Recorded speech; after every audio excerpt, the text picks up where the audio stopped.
இன்றைக்கி நம்ம பண்ண போகிற ரெசிபி ரெண்டுமே வந்து ரொம்ப ஹெல்த்தியான ரெசிபி தான். மார்னிங் பிரேக்ஃபாஸ்ட்டும் சரி, எல்லா நாளும் ஏதோ ஒரு ஹெல்த்தி தான் பண்ணுவோம். பட் இன்றைக்கி கொஞ்சம் ஸ்பெஷலாக அந்த மாவு வந்து சிகப்பரிசி, குதிரைவால், அப்புறம் இந்த சாமை அந்த மாதிரிலாம் சொல்லுவாங்களே, அந்த மாதிரி ஒரு 5 வகையான அரிசியை நான் அரைச்சி இந்த மாதிரி களி பண்ணுறதுக்காக நான் எடுத்து வச்சுருந்தேன்.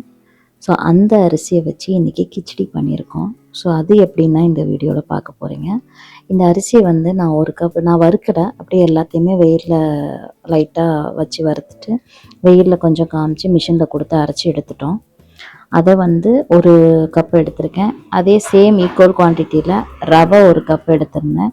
ரெண்டையுமே நல்லா கொஞ்சம் வறுத்துட்டு பொன்னரமாக சைடில் எடுத்து வச்சுட்டு, இந்த கிச்சடிக்கு தேவையான பொருட்கள் என்ன, எண்ணெய், கடலைப்பருப்பு, கடுகு, அப்புறம் வந்து கேஷ்யூநட். அது உங்களுக்கு விருப்பம் இருந்தால் போட்டுக்கோங்க.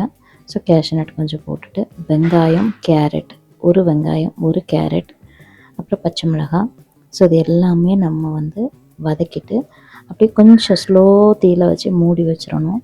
கருவேப்பிலை, பச்சை மிளகாய் காரத்துக்கு ஏற்ற அளவுக்கு நீங்கள் போட்டுக்கோங்க. அதுக்கப்புறம் மூடி வச்சுட்டு இன்னொரு சைடு உப்பு போட்டுட்டு, இன்னொரு சைடில் வந்து தண்ணி. இப்போ இந்த மாவு வந்து எப்படின்னா, நம்ம 2 கப் எடுத்துருக்கோம் இல்லையா, ரவை 1 கப்பு, எந்த கப்பில் எடுக்கிறீங்களோ அதே கப்புக்கு 1க்கு 2 தண்ணி. ஸோ இந்த சைடில் ஒரு பக்கம் தண்ணி கொதிக்க வச்சுருக்கேன். 2 கப்பு மாவு, அந்த சிகப்பரிசி மாவு 1 கப்பு. சிகப்பரிசி, இந்த சாம அரிசின்னு சொன்னால் எல்லா அரிசியும் சேர்ந்தது. இது 5 வகையான அரிசி. அதை அடுத்த வீடியோவில் நான் உங்களுக்கு அதை எப்படி பண்ணேன்னு காமிக்கிறேன். அதை வந்து பட்டாணி இல்லை பீன்ஸ், உங்களுக்கு எந்த மாதிரி வெஜிடபிள்ஸ் இதில் ஆட் பண்ணுமோ ஆட் பண்ணிக்கோங்க. கிச்சடிக்கு தேவையான நான் பட்டாணி ஆட் பண்ணிட்டேன். அதுக்கப்புறம் அந்த வறுத்து வச்சுருக்கோம் இல்லையா மாவு, அதை இதில் போட்டுட்டு நல்லா ஒரு கிண்டு கிளறிட்டு, ஹாட் வாட்டர் வந்து 1க்கு 2ன்னு 4. ஸோ ஃபஸ்ட்டு 3 கப் நான் வந்து வாட்ரு ஆட் பண்ணுறேன். அந்த சுடு தண்ணியை ஆட் பண்ணிவிட்டு நல்லா இது பண்ணிட்டு, திருப்பியும் தண்ணி நம்மளுக்கு தேவைப்படும். அந்த டைமில் பார்த்துட்டு 1 கப் நான் விடலை. அதுக்கப்புறம் வேணும் அப்படின்னா அந்த 4வது கப் தண்ணியை இது பண்ணுங்கள். நான் இந்த கப்பில் தான் அளவு எடுத்தேன். அதே கப்பில் வந்து 4 கப்பு தண்ணி. ஸோ இவ்வளோ தாங்க. கிச்சடி நல்லா டேஸ்ட்டாக இருந்தது. நான் சாப்பிட மாட்டேன், பொதுவாக எனக்கு கிச்சடி பிடிக்காது. பட் இன்றைக்கி வந்து நான் கொஞ்சம் சாப்பிட்டேன், நல்லா இருந்தது டேஸ்ட்டும். அண்ட் இந்த மாதிரி ட்ரை பண்ணியிருக்கீங்களான்னு சொல்லுங்கள். அரிசி வச்சு, சிகப்பரிசி, இந்த அரிசி வச்சு நீங்கள் வந்து கிச்சடி பண்ணியிருக்கீங்களான்னு என்கிட்ட கமெண்ட்டில் கண்டிப்பாக சொல்லுங்கள். இதே மாதிரி வேறு எந்த பாரம்பரிய அரிசி வச்சு நீங்கள் கிச்சடி பண்ணியிருக்கீங்கன்னு சொல்கிறதையும் கமெண்ட்டில் என்கிட்ட சொல்லுங்கள். கண்டிப்பாக நம்மளுக்கும் தேவைப்படும், யூஸ் பண்ணிக்கலாம்.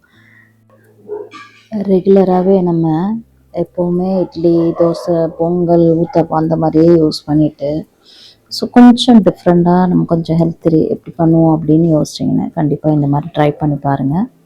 இது வந்து டேஸ்ட் வைஸ், ஏன்னா எல்லாமே அரிசி. ஸோ எல்லாமே 5 வகையான அரிசி நம்ம அதில் கிச்சடி பண்ணும்போது எப்படி இருக்குதுன்னு பார்க்கலாம். ஃபைனலாக இறக்கும்போது கொஞ்சமாக நெய் போட்டு லைட்டாக வேணும்னா போடுங்க, இல்லைன்னா அவாய்ட் பண்ணலாம். அது வந்து நம்மளுக்கு களி மாதிரி இல்லாமல் இந்த உப்புமாவை வந்து எனக்கு நல்லா உதிரியாக கொடுத்தது. சர்வ் பண்ணும்போது எனக்கே நல்லா தெரிஞ்சுது. ஒரு நல்ல ஒரு நம்ம எடுக்கும்போது தெரியும், ஸ்பூனில் எடுக்கும்போதே நம்மளுக்கு தெரியும், ஒரு வளவளப்பு இல்லாமல் நல்லா உதிரியாக இருந்தது. ஸோ கண்டிப்பாக நீங்களும் ட்ரை பண்ணி பாருங்கள். அண்டு இந்த மாதிரி பாரம்பரிய அரிசியை வச்சு நம்ம பண்ணும்போது, நான் எப்போவுமே இதில் களி பண்ணியிருக்கேன், கஞ்சி பண்ணியிருக்கேன். பட் இதுதான் ஃபஸ்ட் டைம் நான் வந்து இந்த மாதிரி கிச்சடி ட்ரை பண்ணது. நீங்களும் ட்ரை பண்ணி பாருங்கள். அண்ட் ஆஃப்டர்நூன் லஞ்சும் அதே மாதிரி. இன்றைக்கி அமாவாசைனால எப்படி பார்த்தாலும் சாம்பார், வாழைக்காய் அப்படி தான் போகும். ஸோ அதையுமே கொஞ்சம் சேஞ்ச் பண்ணலான்னு சொல்லிட்டு இன்றைக்கி நான் என்ன பண்ணேன், தால் டைப்பில் பண்ணேன். நம்ம துவரம்பருப்பு அந்த பாசிப்பருப்பு ஒரு டேபிள் ஸ்பூன் அளவுக்கு போட்டுட்டு, ஒரு தக்காளி கட் பண்ணி பெருங்காயத்தூள் போட்டு குக்கரில் வேக வச்சு பருப்பு எடுத்துட்டேன். அதுக்கப்புறம் எப்போவுமே நான் புளியை வந்து அவாய்ட் பண்ணுறதுக்கு தான் பார்ப்பேன். அதனால் கொடைப்புளி தான் இதுலையுமே யூஸ் பண்ணியிருக்கேன். கொடைப்புளி வந்து ஹெல்த் ரீதியாகவும் ரொம்ப நல்லது. நீங்கள் கூகுளில் சர்ச் பண்ணி பாருங்கள், கொடைப்புளியை பற்றி அவ்வளோ பெனிஃபிட்ஸ் இருக்குது. ஸோ வெங்காயம் இல்லாமல் பண்ணியிருக்கேன்.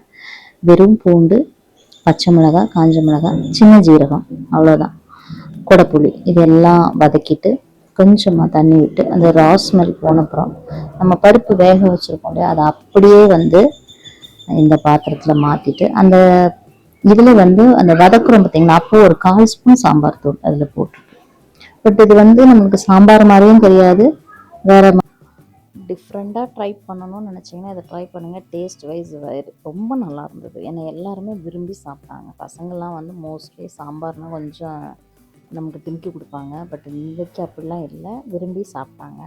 ஸோ அந்தளவுக்கு நல்லாயிருக்கும். வாழைக்காவும் வித்தவுட் மசாலா, மசாலா இல்லாமல் நான் அதில் கொஞ்சம் ஃப்ளேவர்லாம் வேறு மாதிரி பண்ணியிருக்கேன். பட் அது அடுத்த வீடியோவில் காமிக்கிறேன். ஒரே வீடியோவில் போனால் நான் வீடியோ லென்த் ஆயிடணும், கொஞ்சம் ஷார்ட்டாக இது பண்ணியிருக்கேன். அடுத்த வீடியோவில் நான் அதை பற்றியும் காமிக்கிறேன்.